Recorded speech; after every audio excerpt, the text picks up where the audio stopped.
So the past few weeks have been incredibly fun games. This one was almost no different. I was a lot more ticked off through most of this game than I have been the last few weeks. But holy crap, that ending. I'll get to TCU's decision here in a little bit, but I think the big story today was Baker Mayfield got injured, and he wasn't playing tremendous whenever he was in 9 of 20, 127 yards. He did have two touchdown passes, but we were moving the ball when he was in, but once he got taken out, our offense almost completely died.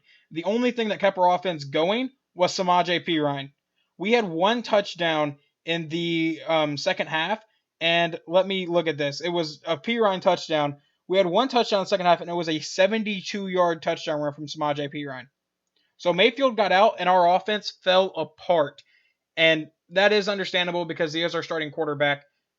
But I really hope we have him back for Oklahoma State. And I know they lost today, but that defense is still pretty good, especially, or at least the pass rush is very good. Their secondary is kind of iffy, but their pass rush is very good. So I'm hoping we have Baker back for next week. I don't even know what he was injured with because that's Bob Soup's policy is he doesn't release injury reports really. So we don't really know what's wrong with him. He hurt his ankle at one point in the game. It's most likely a concussion from the targeting call in the first half.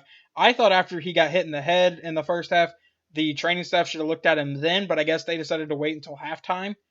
But then Trevor Knight came in, and if there was anyone in the country for some god awful reason that still thought Trevor should be starting over Baker, I think this game would pretty much shut them up, or at least I'm hoping so. Trevor went 5 of 16 for 76 yards and a pick. And the offense, like I said earlier, absolutely died when he was on the field. Our one good play was from our running back. So Trevor's not even involved in that play. There were a couple other good plays, but our only scoring play was a huge touchdown run from Samaje Perine. So, yeah, like I said, really hope Baker comes back at some point. But the next thing I want to talk about is the defense. And in the second half, they didn't look great. And especially that fourth quarter, they allowed 16 points. But the biggest play of the game, the defense did let up the touchdown that could have tied the game.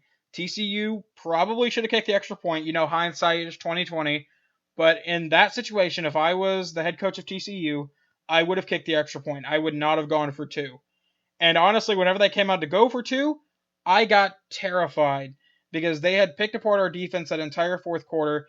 And all I could think was, oh my God, we're going to get beat by a third string quarterback in Norman. And it's not going to be pretty. We're probably going to drop out of the top 20, and it wouldn't have looked good at all. But Steven Parker made a huge play, tipping the ball away. He did leave his guy uncovered, which terrified me in the replay because had Colehausen thrown that ball like 6 or 7 inches higher, that would have been a touchdown, or not a touchdown. The 2 point conversion would have been good, and then we would have had like 40 seconds to get into field goal range with an offense that had been dead most of the second half. So, I had a few heart attacks this game. I think I stopped tweeting in like the third quarter or something. I think the last tweet I sent out during the game was like Trevor Knight sucks after he threw that interception. And yeah, I was ticked off most of that second half. But the only time I was happy in that second half was the 2 point conversion play, or by the end of it I was happy, and the recovery of the onside kick and the Samaje Perine touchdown run. That was it. That was the only times I was happy in the entire second half, I think. But anyway, let me know what you guys thought of this game down in the comment section. If you want to talk to me about anything that I forgot to mention, go ahead and mention that down in the comments. And yeah, next week we play Oklahoma State. Now, oh yeah, I have an announcement about that. I highly, highly doubt I will be able to do a My Thoughts video next week after the Oklahoma State game because I will have family in for Thanksgiving, and I don't want to leave them to record a My Thoughts video or something, especially because they'll be right in the living room and they're going to be super loud and just hear background noise. So next week, if there's not a My Thoughts video, I'm sorry. If you want to know my thoughts on the game, you can go check out my Twitter feed because I'll most likely be tweeting stuff out through the game if I can. But like I said, family will be in, so I'll probably just be watching the game, hopefully not yelling too much. But anyway, like I said, let me know what you guys thought of this game down in the comment section.